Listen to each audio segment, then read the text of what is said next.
I watched from the kitchen doorway, drying a plate I'd just washed. Christmas at my parents' house. The same house I grew up in, though it felt smaller now.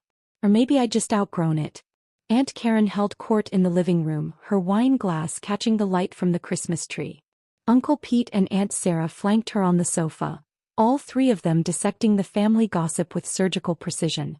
I'm just saying, Aunt Karen continued, her voice carrying that particular pitch of false concern, it's been 3 years? And we still don't know what Morgan actually does for a living. Mom shifted uncomfortably in the armchair. She works in technology. Doing what exactly? Aunt Karen interrupted. Every time I ask, I get vague answers. Oh, she's in tech. She does computer things. That's not a career description, Janet. That's someone hiding unemployment. I continued drying the plate. Maybe she's embarrassed, Aunt Sarah suggested. You know, if she's working retail or something. He supported Best Buy. There's no shame in that, but she probably doesn't want to admit. She's not working retail, my sister Chelsea interjected from the corner, scrolling through her phone. Chelsea, the golden child. The successful one. The one everyone actually knew about. Then what is she doing? Aunt Karen demanded. Chelsea looked up. I don't actually know. Aunt Karen spread her hands, vindicated. See? Even her own sister doesn't know. Nobody knows who she is or what she does. It's suspicious. Uncle Pete nodded sagely. In my day you had a job title. Engineer. Accountant. Salesman. None of this mysterious, I work in tech nonsense. The doorbell rang. I'll get it, I said, setting down the plate. I opened the door to find our mailman Gerald, holding a large padded envelope. Special delivery for the Reeves household, he said, smiling. Needs a signature. I signed his tablet. Thanks, Gerald. Merry Christmas. You too, Morgan. I closed the door and looked at the envelope. Bloomberg Business Week. December issue. I knew what was inside. I'd known for 2 weeks, ever since the photographer had finished the shoot. Since the journalist had sent me the final draft for approval. Since my publicist had called to say the issue was going to be massive. I walked back to the living room. What's that? Uncle Pete asked. Magazine delivery, I said, tossing the envelope onto the coffee table. Uncle Pete, you subscribe to Bloomberg, right?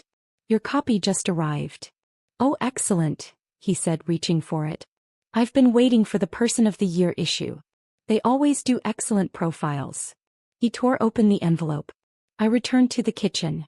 I was always the weird one. The quiet one. The one who didn't make sense to the family.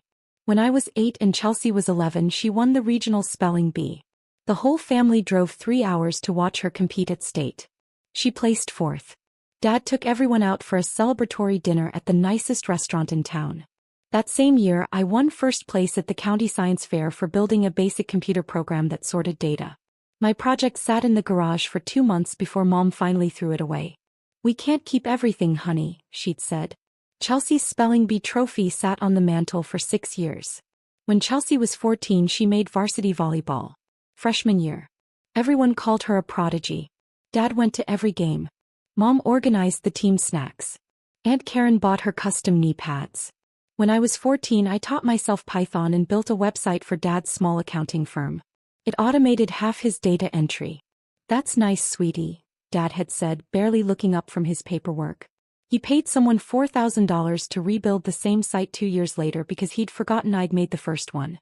When Chelsea was 16, she got her driver's license and Dad bought her a used Toyota Camry. Light blue, 45,000 miles, in perfect condition. When I was 16, I passed my driver's test on the first try. Dad congratulated me and said I could borrow Mom's car when she wasn't using it. I borrowed it 4 times in 2 years. The rest of the time Mom needed it. The worst part wasn't the car or the trophies or the attention. It was the comprehension gap. The family simply couldn't understand me. Chelsea's achievements made sense to them. Sports. Food. Social success. Clear, measurable, understandable. My achievements existed in a world they couldn't see. Code. Algorithms. Systems. Digital architecture. At 17, I built an app that helped small businesses manage inventory. I sold it to a regional software company for $15,000. I told Dad at dinner. That's great, he'd said. What exactly is an app? Chelsea had gotten a volleyball scholarship that same week. The family group chat exploded with celebration. 47 messages in 1 hour. My app sale got 3 responses, congrats, from Mom, a thumbs up emoji from Uncle Pete, and what's an app, from Grandma. At 18 I turned down a full ride to State University to attend MIT. Chelsea had gone to State on her volleyball scholarship. It was a family tradition, Dad said. For generations of Reeves had gone to State. MIT is too far away, Mom had protested. And so expensive. I have scholarships, I'd explained. Academic scholarships. They're covering 90% of tuition. But why?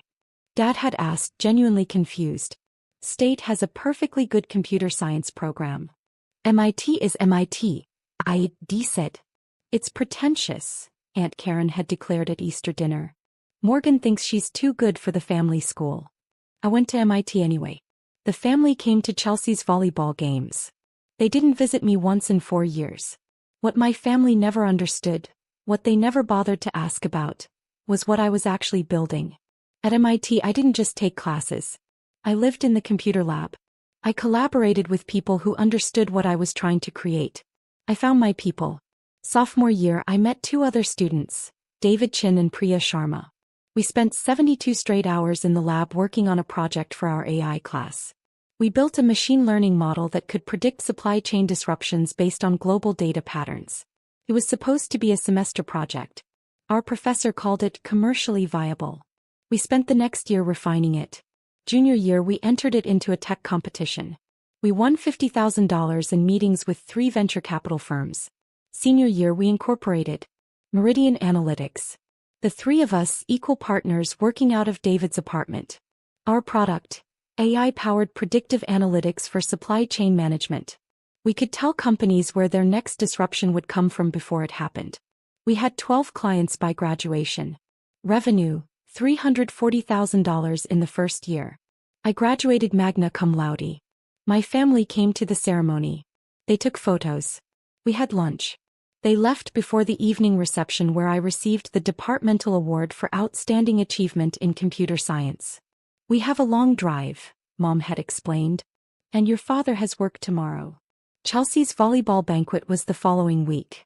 They took 2 days off and drove 8 hours to attend. That summer Meridian Analytics exploded. We landed a Fortune 500 client. A massive logistics company that paid us $890,000 for a year-long contract. Then another. Then 3 more. By 23, Meridian was generating $4.7 million in annual revenue. We had 17 employees. We'd moved into real office space in Cambridge. By 25, we'd raised $15 million in series of funding. Revenue hit $23 million. We had 63 employees and clients in 14 countries. By 27 we were the fastest growing AI analytics company in North America. Revenue, $127 million. Employees, 240. Valuation, $680 million. I owned 33% of the company. On paper I was worth $224 million. My family knew none of this. At Thanksgiving when I was 24, Uncle Pete had asked what I was doing for work. I run a tech company, I'd said. Oh, like a startup? He'd asked. One of those things where you work 100 hours a week for no money?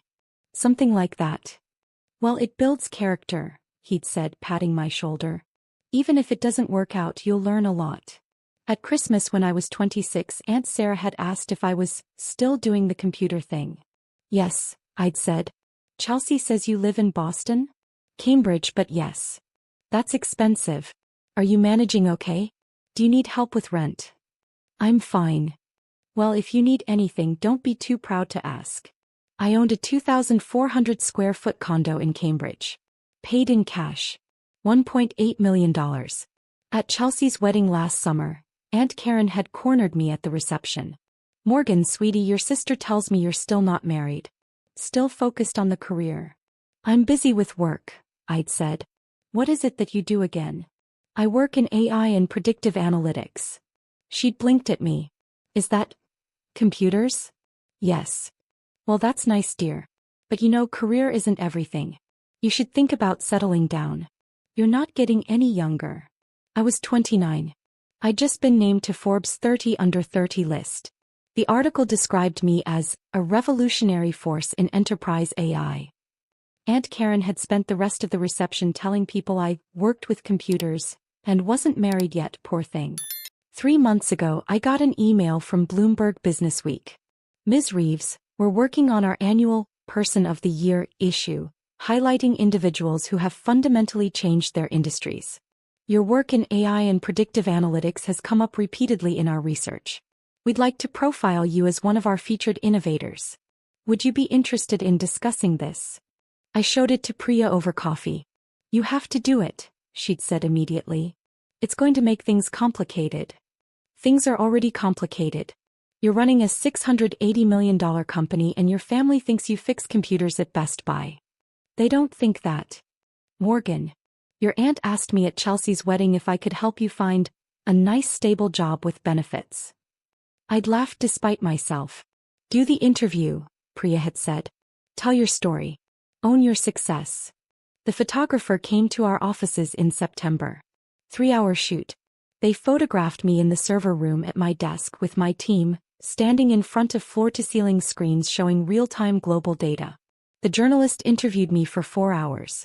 Asked about my childhood, my education, my vision for AI, my thoughts on the future of technology. Do you have family support? She'd asked. I'd paused. My family loves me. But they don't really understand what I do. Do they know how successful you've become? I don't think so. I've never really explained it in terms they could grasp. Why not? Because I got tired of not being seen. So I stopped trying to make them see me. That quote made it into the article. The journalist sent me the draft 2 weeks before publication. The profile was 6 pages. The opening spread featured a full-page photo of me in the data center, screens glowing behind me with the headline, "The Quiet Revolutionary, How Morgan Reeves Built the Future of AI While Nobody Was Watching." I approved it. My publicist called immediately. Morgan, this is massive. Bloomberg's marketing team says this is going to be one of their biggest issues of the year. You're going to be on everyone's radar after this. Good, I'd said. You ready for that? I've been ready. The issue was scheduled to hit subscribers on December 23rd. 2 days before Christmas. Perfect timing. Christmas morning started the way it always did. Mom made her famous cinnamon rolls. Dad set up the coffee station. Chelsea and her husband Brad arrived at 9 with their 1-year-old daughter Emma. We opened presents in the living room. Emma got the most gifts, obviously. Chelsea got a designer handbag from Mom and Dad. Brad got golf clubs. I got a $50 Amazon gift card and a book about finding your passion. We didn't know what to get you, Mom had said apologetically. You're so hard to shop for. It's perfect, I'd said, because what else could I say? By noon, the extended family started arriving. Aunt Karen and Uncle Pete. Aunt Sarah and Uncle Jim. Cousins I saw once a year and barely knew. The house filled with noise and food and the particular energy of family gatherings. Part warmth, part obligation, part performance. I helped Mom in the kitchen. Set out appetizers. Refilled drinks. Stayed busy. Morgan's still single, I heard Aunt Karen announce in the living room. Still focusing on her career. What career? Uncle Jim asked. Something with computers, Aunt Karen said vaguely. Nobody really knows what she does. Chelsea tried to defend me. She has her own company. Oh, sweetie, Aunt Karen interrupted. Lots of young people call themselves entrepreneurs these days. It usually means they're between real jobs. I stirred the punch and said nothing. By afternoon, the gossip had crystallized into narrative. The family had decided my story. Morgan, the mysterious one. The unsuccessful one. The one who wouldn't talk about her computer job, because there was nothing to talk about. I heard she's still renting, Aunt Sarah whispered to Uncle Pete, not as quietly as she thought. I own property in 3 cities. Probably can't afford to buy, Uncle Pete agreed. My net worth had hit $247 million after our latest valuation. It's sad, Aunt Karen said, loud enough for me to hear from the kitchen. Chelsea's so accomplished and Morgan's just, nobody knows who she is. She's like a ghost. Here but not really present. Probably unemployed and too proud to admit it. That's when the doorbell rang. I set down the punch ladle and walked to the door. Gerald stood there with the Bloomberg envelope. Special delivery, he said exactly as he had in my mental rehearsal of this moment. I signed, took the envelope, closed the door. The living room had gone quiet. Everyone was watching me. What's that? Uncle Pete asked. Your Bloomberg subscription, I said, tossing it onto the coffee table where he sat. The Person of the Year issue. You were waiting for this, right? His face lit up. Oh, excellent. I love their year-end profiles. He tore open the envelope, pulled out the magazine. The cover showed three faces. A pharmaceutical CEO who'd revolutionized drug development. A climate scientist who'd predicted the year's major environmental shifts. And me. Smaller than the others, bottom right corner, but unmistakably me. The photo from the data center. The screens glowing behind me. Uncle Pete stared at the cover. Is that? He started. He opened to the table of contents. The main feature articles were listed with page numbers and thumbnail photos. Page 34. The Quiet Revolutionary. Morgan Reeves builds AI empire while family watches. The thumbnail showed me standing in front of Meridian's logo. The room went silent. Uncle Pete flipped to page 34 with shaking hands. The article opened with a 2-page spread. The photo took up the entire left page. Me in the server room surrounded by glowing screens looking directly at the camera. The right page showed the headline in massive type, followed by 3 columns of text. Uncle Pete read the first paragraph aloud, his voice growing fainter with each word. Morgan Reeves doesn't look like someone who controls $680 million. She doesn't act like someone who's revolutionizing artificial intelligence. And until recently, she certainly didn't talk like someone whose predictive analytics platform is used by 47 Fortune 500 companies across 6 continents. But make no mistake, at 30 years old, Reeves has built one of the most influential AI companies in North America, and she did it so quietly that even her own family didn't notice. Aunt Karen's wine glass slipped from her hand. It hit the carpet, spilling red wine across the beige fibers. Nobody moved to clean it. Uncle Pete kept reading silently now, his eyes moving across the page.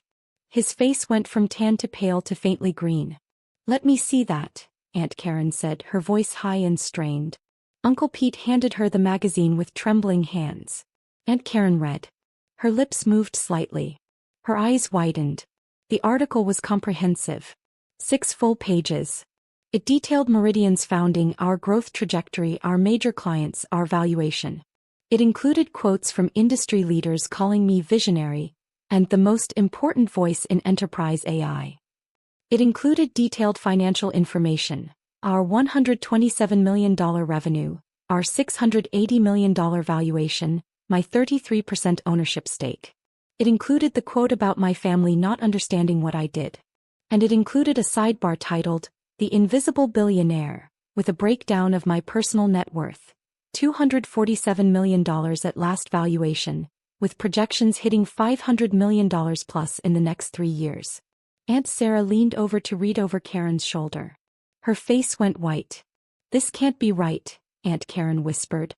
Let me see, Dad said. The magazine was passed to him. Mom read over his shoulder. I watched from the kitchen doorway, still holding the dish towel. Dad looked up at me. His eyes were wet. Morgan, is this real? Yes, I said simply. You own a $680 million company? Technically, I own 33% of a $680 million company. David and Priya each own 33%. Investors own the rest. And your worth? He looked back at the magazine. It says $247 million. $247 million on paper. The number changes with each funding round. After our Series C closes next month, it'll be higher. Chelsea had stood up, holding her phone. Oh my God. Morgan, I just Googled you. There are hundreds of articles. Forbes, Fortune, TechCrunch. You're in everything. How did I not know this? You never asked, I said. The room was completely silent except for Emma babbling in Chelsea's arms. Mom found her voice first. Honey, why didn't you tell us? I did tell you. Multiple times. You said you ran a tech company. I said I run a tech company. I said I work in AI and predictive analytics. I said I have clients in multiple countries. At Chelsea's wedding, Aunt Sarah asked if I needed help with rent, and I said I was fine. I've told you. You just didn't hear it. Aunt Karen was still staring at the magazine. But you're so quiet. You don't act successful. What does successful act like? I asked. She opened her mouth. Closed it. This article, Uncle Pete said, his voice strange. It says you gave the keynote at the Global AI Summit last year. Yes. And you've been featured in Forbes 3 times. And you own property in Cambridge, San Francisco, and New York. I needed offices in those cities. It made sense to buy. Dad was reading the article in detail now. It says here that you taught yourself to code at age 9. 12, I corrected. They got that wrong. I tried to code at 9 but didn't really understand it until 12. And you built your first profitable app at 17. Sold it for $15,000. I told you about that. I don't remember. It was the same week Chelsea got her volleyball scholarship. At dinner. You asked what an app was. His face crumbled. Chelsea had sat down heavily on the sofa, still scrolling through her phone. Morgan, there's a TED Talk. You gave a TED Talk. Last March. It has 4.7 million views. It did well. You're verified on Twitter. LinkedIn is more important for my industry, but yes. Brad, Chelsea's husband, cleared his throat. Morgan, I work in finance. How did I not know about Meridian Analytics? We use predictive analytics at my firm. You might be using our platform, I said. We white label for several financial service providers. His jaw dropped. The Meridian platform? That's yours. Mine, David's and Priya's. That platform is industry-changing. He stopped. I've been using your product for 2 years. How's it working for you? It's incredible. We've improved our risk assessment by 43% since implementation. That's about average for financial services, I said. The algorithm performs better in logistics and manufacturing, but finance is solid. The room was silent again. Aunt Karen stood up suddenly. Swayed. Her face had gone gray. Karen. Uncle Pete jumped up. Are you okay? I need to sit. She sat down hard. Aunt Sarah rushed to fan her with a magazine. Ironically, the Bloomberg issue. I don't understand, Aunt Karen said faintly. You're just Morgan. I am just Morgan, I agreed. But the magazine says you're successful. I supplied. Yes. Why didn't you tell us? I looked at her. This woman who'd spent years dismissing me, pitying me, treating me like the family failure. Aunt Karen, I said quietly, 30 minutes ago you told Uncle Pete that nobody knows who I am and I'm probably unemployed. You've spent years asking what I really do as if my answers weren't real. You've offered me career advice, rent money and pity. You've treated my work like a hobby and my success like a fiction. Her face flushed red. I stopped trying to tell you, I continued, because you'd already decided who I was. The weird one. The unsuccessful one. The one who didn't make sense. And nothing I said could change that because you weren't listening. That's not fair. You called me unemployed less than an hour ago. She had no response. Dad set down the magazine. Morgan, I'm so sorry. I should have. Asked. I suggested. Listened. Believed me. Yes. All of that. Mom was crying now. We're so proud of you. Are you? I asked. Not cruelly. Just honestly. Are you proud of me? Or are you proud of what Bloomberg says I accomplished? That's not. If this article didn't exist, I said, if I'd come home today and told you everything that's in those pages, would you have believed me? The silence was answer enough. Chelsea stood up, came to the kitchen doorway. Morgan, I'm sorry. I should have paid more attention. Should have asked more questions. You were busy, I said. With your life, your career, your family. I understand. But you're my sister. I know. I should have known. I looked at her. My big sister. The golden child. The one who'd always made sense to everyone. Chelsea, I said gently, it's not your fault that they understood you and didn't understand me. You fit the mold. I broke it. That's not a moral judgment. It's just fact. He hugged me then. Tight. I'm proud of you, she whispered. I should have said it before. But I'm saying it now. I'm so proud of you. I hugged her back. Thanks. The rest of Christmas was surreal. The family treated me like a stranger. Like someone famous had shown up at their gathering and they didn't know how to act. Uncle Pete kept asking technical questions about AI that I could tell he didn't understand. Aunt Sarah wanted to take photos for Facebook. Cousins I barely knew suddenly wanted to know all about my work, my life, my success. I answered their questions. Politely. Briefly. But I felt further away from them than ever. 7 p.m. I made my excuses. I have a conference call with our Tokyo office at 9 p.m. I need to prepare.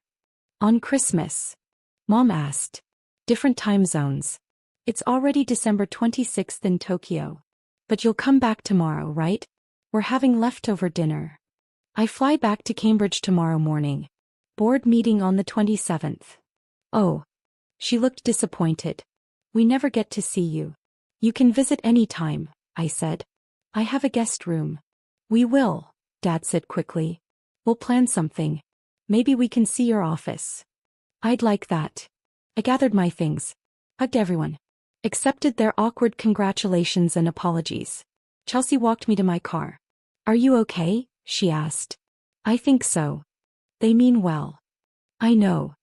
They just didn't understand. Chelsea, I interrupted gently, you don't have to defend them. Or apologize for them. It's okay. Is it? I thought about it. It will be. She hugged me again. Text me when you land tomorrow? I will. I drove away from the house, watching it shrink in the rearview mirror. My phone buzzed. A text from Priya. How'd it go? I typed back. Exactly as expected. You okay? Better than okay. I'm free. As I was. Finally.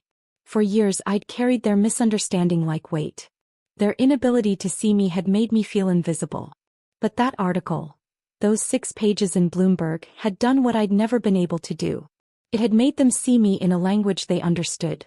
Money, success, status, recognition. And in seeing me they'd revealed themselves. They didn't love me more now than they had yesterday. They didn't understand my work better. They didn't value my accomplishments more deeply. They just believed the accomplishments were real. Because Bloomberg said so. And that was enough for me to let go. The Bloomberg article changed everything and nothing. Everything. I was recognized now. Speaking invitations flooded in. Media requests. Partnership offers. The industry treated me differently. Not better, just more visible. Nothing. The work was the same. The team was the same. The mission was the same. I was still Morgan, building something I believed in.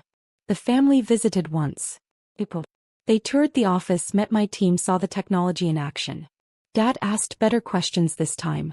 Mom took photos. They were trying. But the distance remained. Chelsea and I talked every week now. Real conversations. She asked about work and actually listened to the answers. We were building something real slowly. The others sent occasional texts. Congratulations on this article or that award. Thinking of you, messages that felt obligatory. I responded politely. But I'd built my real family elsewhere. David and Priya. My team at Meridian. The network of founders and innovators who understood this life. They'd seen me all along. In June, Forbes released their annual billionaires list. I wasn't on it, not yet, but they ran a companion article. The next billionaire class. 15 founders who'll hit 10 figures by 2027.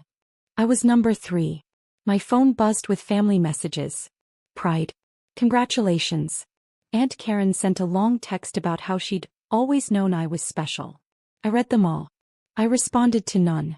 Because the thing about being seen is this. Once you realize you don't need their vision to exist, their blindness can't hurt you anymore. I'm Morgan Reeves. I built a $680 million company while my family thought I was unemployed. I revolutionized an industry while they didn't know what industry I was in. I became someone worth profiling in Bloomberg while they wondered if I could afford rent. And I did it all without their belief, their support, or their understanding. Which means I did it all on my own terms. And that makes it mine in a way nothing else could be. The quiet revolutionary. That's what Bloomberg called me. I liked that. Because I didn't need to be loud for them to hear me anymore. I just needed to be excellent. And excellence speaks for itself.